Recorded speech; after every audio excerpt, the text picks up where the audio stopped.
అనారోగ్యం, ఉద్యోగం, వ్యాపారం అప్పులతో బాధపడుతున్నారా? వెంటనే జేకేఆర్ గురువు గారికి కాల్ చేసి అపాయింట్మెంట్ తీసుకోండి.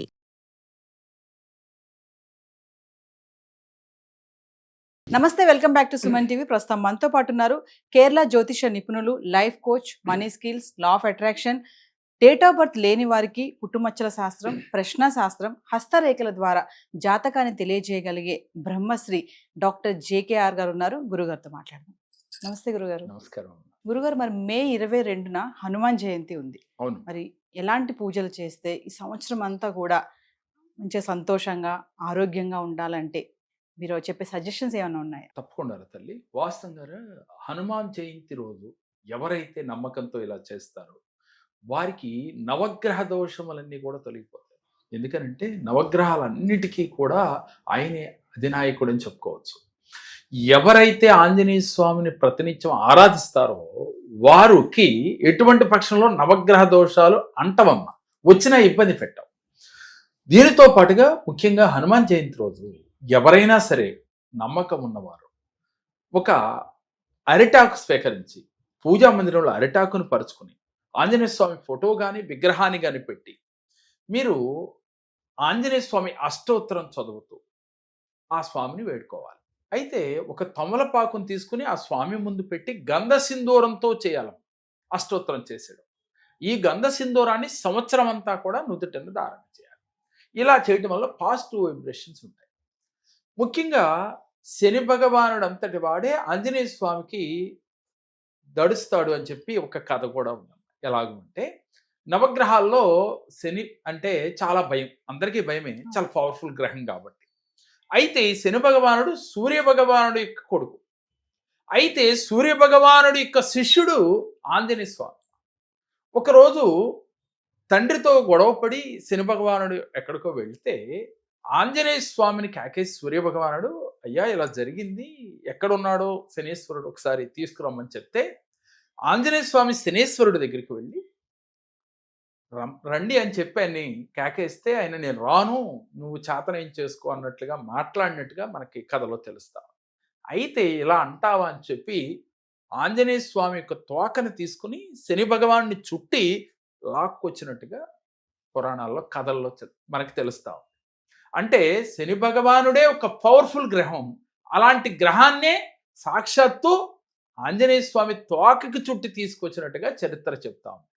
దీన్ని బట్టి ఆయన ఎంత శక్తివంతుడో చూడరట. అంటే నవగ్రహాల్లో శనిగ్రహాన్నంతటి వాడినే తీసుకొచ్చిన ఆయన. అందుకని నవగ్రహాలు ఏదైనప్పటికీ కూడా ఆంజనేయ స్వామిని ఆరాధించే భక్తుల్ని మాత్రం ఇబ్బంది పెట్టకుండా ఉంటాయని చెప్పి మన చరిత్రలు తెలియజేస్తాం. ముఖ్యంగా ఈ హనుమాన్ జయంతి రోజు ఒక ప్రత్యేకమైన రోజు, అంటే ఆంజనేయ స్వామి పుట్టినరోజు కాబట్టి ఆయనకి బాగా ప్రీతికరమైనది అరటి పళ్ళమ్మ. అందువల్ల అరటి పళ్ళ కోసం అరటి తోటల్లో ఆయన ఎక్కువగా విహరిస్తూ ఉంటారని చెప్పి మన పురాణాలు తెలియజేస్తూ ఉన్నాయి. అందువల్ల పూజా మందిరంలో అరటి పిలకలు తీసుకొచ్చి అటుపక్క ఇటుపక్క పెట్టి అరటి ఆకు పరిచి ఆ స్వామి విగ్రహం కానీ అది కానీ పెట్టి అరటి పళ్ళు బాగా పండిన అరటి పళ్ళు నివేదన చేసి ఆంజనేయ స్వామి అష్టోత్తరం చదువుతూ గంధ సింధూరంతో చేయాలి. ఇలా చేసి మనసులో సంకల్పం చేసుకోవాలి, అయ్యా నాకు ఉన్న కోరిక ఇది, నాకు ఉన్న సమస్య ఇది, ఇది ఈ రోజునే నాకు తీరిపోయింది మీ అనుగ్రహంతో అని భావన చేయాలి. నమ్మకం ముఖ్యం. అలాగే పాజిటివ్గా ఆలోచిస్తూ జరిగిపోయినట్లుగా వారి సమస్య తీరిపోయినట్లుగా, వారికి ఆర్థికంగా ఎదగాలన్నా అలాగే ఏ గ్రహాల చేత అయినా ఇబ్బంది పడుతున్నప్పుడు ఆ గ్రహపీడ వదిలిపోయినట్లుగా ఫీల్ అవుతూ చేయాలి. దీనితో పాటుగా తమలపాకు పైన ఒక 21 తమలపాకులు కానీ లేక 54 లేక 108 వాళ్ళ అవకాశం కొలది శ్రీరామ అని గంధ సింధూరంతో రాయాలి. దాంట్లో నువ్వుల నూనె కలిపి శ్రీరామ అని రాసుకోవాలి. రాసిన తమలపాకుల్ని స్వామివారి ముందు పెట్టాలి, కాళ్ళ దగ్గర పెట్టకూడదు. ఎందుకని? ఆయనకి రామ అని పేరు వినగానే ఆంజనేయ స్వామికి ఒళ్ళంతా పులకరించిపోతుంది. అందువల్ల ఎవరైతే శ్రీరామ అని ఆ రోజు తమలపాకు పైన రాసి ఆయన ముందు పెట్టారో తెలియకుండా ఆయన పరవశించి వారికి ఏమి కావాలంటే అది ఇస్తారు అని చెప్పి మన పురాణాలు తెలియజేస్తారు.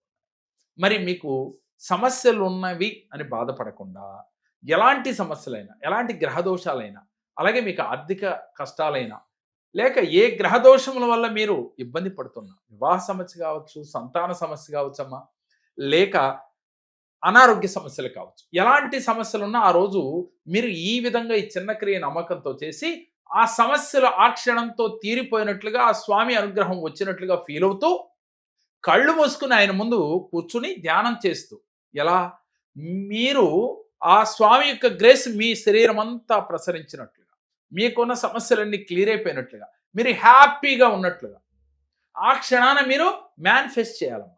ఆ మనసులో ధ్యానం చేస్తూ, ధ్యానం అయిన తర్వాత మీ కోరికల్ని మేనిఫెస్ట్ చేయాలి. చేస్తే విజువలేషన్ చేస్తూ మీరు గనక ఆ ఒక 5 నిమిషాలు 10 నిమిషాలు చేసినట్లయితే తప్పకుండా మీ కోరికలు తీరుతాయి. ఆ స్వామి యొక్క అనుగ్రహం తప్పకుండా వచ్చి తీరుతుంది. ముఖ్యంగా ఎన్నిటికీ ఏం కావాలి మనకి? నమ్మకం కావాలి. ఆ స్వామి పైన నమ్మాలి, నమ్మి ఆచరించాలి. ఆచరణ ఎలా ఉండాలి? లా ఆఫ్ అట్రాక్షన్ ప్రకారం తీరిపోయినట్లుగా భావన చేయాలి. మనం ఏది దలిస్తే అది వస్తుందని చెప్తున్నాం. మరి అక్కడ పూజలో కూడా లా ఆఫ్ అట్రాక్షన్ వాడుతూ మనం చేసినట్లయితే ఈజీగా మేనిఫెస్ట్ చేయొచ్చు. మరి మీకు సమస్యలు ఉంటే ఇలా ఈజీగా చేయొచ్చు. మరి రేపు 22వ తారీఖు మహా అద్భుతమైన రోజు కాబట్టి ఆ రోజు ఈ చిన్న క్రియ చేసి మీ జీవితంలో ఉన్న కష్టాలని ఈజీగా దూరం చేసుకోవచ్చు. అదేవిధంగా ఎన్ని చేసినా మీ కష్టాలు తీరట్లేదు అంటే 1-to-1 సెక్షన్ మీరు ఎవరైనా సరే విజయవాడ, హైదరాబాద్ బ్రాంచ్లో కలవచ్చు. లేక ఆన్లైన్ అపాయింట్మెంట్స్ కూడా ఉన్నాయి. స్క్రీన్ పైన స్క్రోల్ అవుతున్న నెంబర్లకు కాల్ చేస్తే మీకు 13 కోణాల్లో మీ జాతక పరిశీలన చేసి, అలాగే ఎందుకు ఇలాంటి ఇబ్బందులు వస్తున్నాయి, ఏ జన్మ కర్మ వల్ల మీరు ఇబ్బందులు పడుతున్నారు, దాని నుంచి బయటపడే మార్గం ఏమిటి అండ్ లా ఆఫ్ అట్రాక్షన్ కావచ్చు, ఆస్ట్రాలజీ కావచ్చు, ఎటువంటి డేట్ ఆఫ్ బర్త్ లేని వారికి పుట్టుమచ్చల శాస్త్రం, ప్రశ్నా శాస్త్రం, అస్త సాముద్రిక ద్వారా పరిపూర్ణ జాతకాన్ని తెలియచేసి ఆ సమస్యల నుంచి ఈజీగా బయటపడే మార్గాన్ని తెలియజేయటమే ఈ కేరళ సంఖ్య జ్యోతిషం యొక్క ప్రత్యేకత. సో గురువు గారిది ఆన్లైన్ ఆఫ్లైన్ క్లాసెస్కి ఎవరైనా ఎన్రోల్ చేసుకోవాలనుకుంటే కింద కనిపిస్తున్న నెంబర్కి కాల్ చేస్తే టీం అందుబాటులో ఉంటుంది. నమస్తే గురుగారు. నమస్కారం. నా నమస్కారాలు. నేను అంతకుముందు నా చెడు అలవాట్లు మానుకోవడానికి చాలా కాలం పట్టింది.